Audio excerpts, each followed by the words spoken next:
छत्तीसगढ़ दौरे पर रायपुर पहुंचे कांग्रेस प्रभारी सचिन पायलट ने बीजेपी सरकार पर निशाना भी साधा, हमला करा। उन्होंने जमकर घेरा, कहा कि प्रधानमंत्री मोदी ने गृह मंत्री शाह के दौरे के बावजूद प्रदेश की हालत खराब है।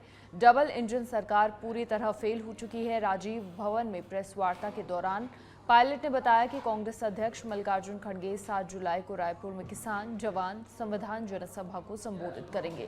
इस जनसभा में 50,000 लोगों के शामिल होने की संभावना है।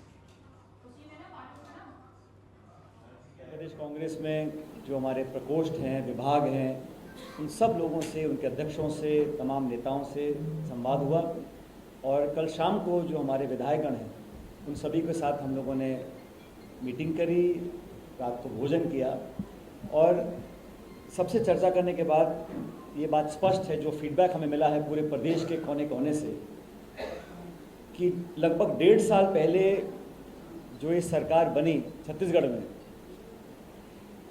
जिन बातों को बोल के, जिन आश्वासन के ऊपर भाजपा के नेताओं ने वोट मांगा, छत्तीसगढ़ के लोगों से, लोगों ने वोट दिया और हम सरकार बनाने में कुछ वोटों से चूके। अच्छा संख्या बल हमारी पार्टी का है विधानसभा में, लेकिन जिन आश्वासन को लेके, जिन मैनिफेस्टो के वादों को लेकर ये सरकार का निर्माण हुआ था, मुझे दुख है कहते हुए कि पिछले 1.5 साल में ये सरकार जनता का विश्वास खो चुकी है।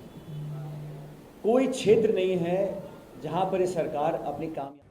खबर छत्तीसगढ़ के बस्तर से है, जहां जगदलपुर बीजेपी कार्यालय में बीजेपी प्रदेश अध्यक्ष किरण देव ने प्रेस वार्ता की, जहां उन्होंने कहा कि कांग्रेस ने 25 जून 1975 में देश में आपातकाल लगाकर देश में अधिनायकवाद को बढ़ावा दिया था और संविधान की हत्या की थी। किरण देव ने कहा कि तत्कालीन प्रधानमंत्री इंदिरा गांधी ने ऐसी स्थिति में आपातकाल लगाया था जब देश की सुरक्षा को कोई गंभीर खतरा नहीं था।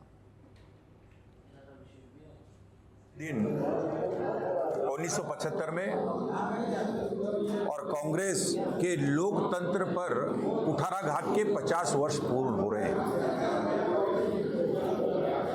कल ही के दिन 25 जून 1975 को तत्कालीन प्रधानमंत्री श्रीमती इंदिरा गांधी ने जिस तरीके से पूरे देश को आपातकाल की चपेट में ला दिया, वो हमारे देश के लिए काला अध्याय है। प्रधानमंत्री बने रहने के लिए, क्योंकि उस वक्त देश में जो अस्थिरता, अस्थिर वातावरण था, आर्थिक मंदी थी और जिस तरीके से उनके प्रति लगातार सरकार में रहकर अलोकप्रिय निर्णय करने की जो स्थिति बनी हुई थी, उसको लेकर देश में अलग अलग जगहों पर, चाहे गुजरात हो, बिहार हो, अलग प्रांतों में और आंदोलन खड़े होते, छात्रों के आंदोलन खड़े थे और उसको दबाने के लिए और स्वयं प्रधानमंत्री बने रहने के लिए आपातकाल लगाने का ये घृणित कार्य 25 जून 19।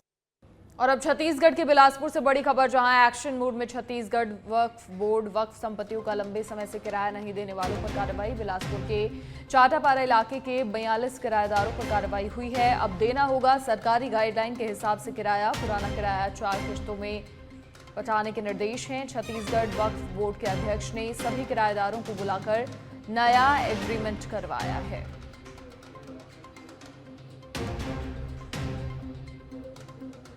बड़ी खबर छत्तीसगढ़ के बिलासपुर से।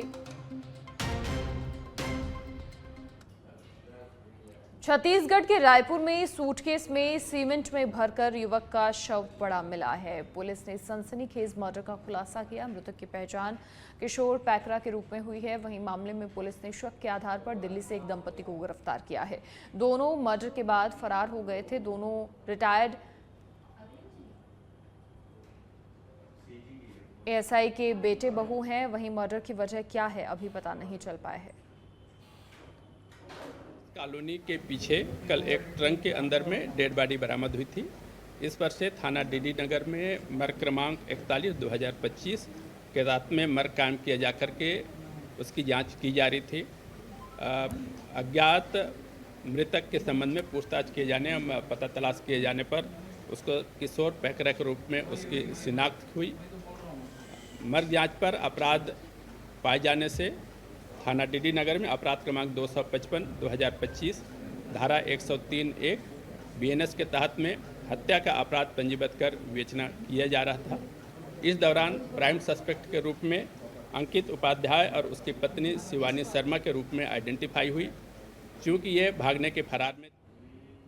छत्तीसगढ़ के कांकेर के भानु प्रतापपुर का मर्चेंट नेवी में कार्यरत एक युवक ईरान इजराइल के बीच हो रहे युद्ध में ईरान में ही फंस गया है, जिसके बाद परिजनों ने सरकार से उसे सुरक्षित भारत लाने की मांग की है। भानु प्रतापपुर SDM को इसके लिए आवेदन भी सौंपा गया है। अभी जानकारी मिली है कि भानु प्रतापपुर के युवक मयंक साहू जो मर्चेंट नेवी में थे, अपनी कार्य के दौरान ईरान में फंस गए हैं, क्योंकि ईरान में युद्ध की स्थिति उत्पन्न हो गई है, जिस संबंध में उनके परिजनों द्वारा प्रशासन को अवगत कराया गया और प्रशासन इस मामले में सिर्फ जी अब हमारा बच्चा वहाँ है। स्थिति लड़ाई स्थिति तो बनी हुई है, चिंता तो हम लोगों को बनी हुई है, पर हमें वहाँ आश्वासन दिया गया है कि आपका बच्चा सुरक्षित यहाँ से निकाल दिया जाएगा। ऐसे करके वहाँ के जो एम्बेसी हैं उन लोग भी बात किए हैं, उन लोगों से जो लड़के लोगों से बात किए हैं और वहाँ के जो गृह मंत्री हैं, राष्ट्रपति हैं, वहाँ से भी बात किया है। ऐसे करके बताए हैं कि नहीं, हम लोगों की जिम्मेदारी है, हम लोगों उनको सुरक्षित निकाला जाएगा। हमारे साथ करीब वही 60 व्यक्ति हैं जो अभी जो दुबई के लास्ट बॉर्डर शारजाह पोर्ट पर हैं। ऐसे करके बताया। छत्तीसगढ़ के राजनांदगांव में एक व्यक्ति की पुलिस कस्टडी में संदिग्ध मौत के मामले में अभी तक जांच नहीं होने पर पीड़ित परिवार ने न्याय की गुहार लगाई है। पीड़ित परिवार ने रायपुर में प्रेस वार्ता कर पुलिस पर गंभीर आरोप लगाए हैं और मामले में निष्पक्ष जांच की मांग की है। सर, हमें न्याय चाहिए, इसके लिए हम लोग आए हैं कि आज तक हमें हमारे पति का मृत्यु प्रमाण पत्र, PM रिपोर्ट, उसकी मृत्यु कैसे हुई इसकी भी हमको जानकारी नहीं मिली है आज तक। बहुत बार हम लोग धमतरी चले गए, RTI भी लगा, उसके माध्यम से मिलेगा करके, लेकिन उसमें भी अब विभागीय जांच होगा करके नहीं दे रहे हैं। पहले न्यायिक जांच के नाम पे नहीं देते थे, अब विभागीय जांच करके कुछ नहीं मिला।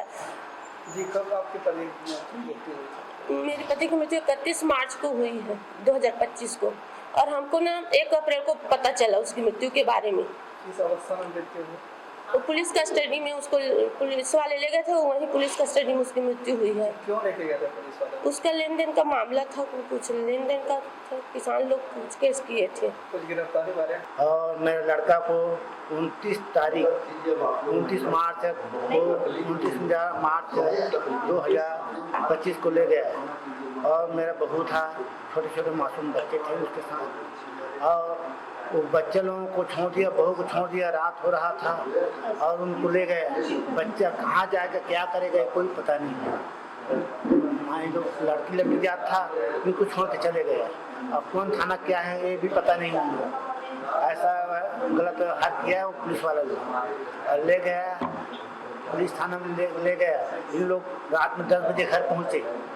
10 बजे घर पहुँचे तब बताया तो हम लोग जाने मोलेश तिवारी को हम लोग जानकारी दिए। तो मोलेश तिवारी सुबह जो सब गाड़ी की व्यवस्था कर पुरा के हम लोग धमतरी गए। कहाँ के पुलिस वाले थे, कहाँ के थाना की बात कर रहे हैं आप? धमतरी पुलिस थाना। थानेदार का नाम? अर्जुनी सन्नी दुबे, TI सन्नी दुबे। और ले गया उसके बाद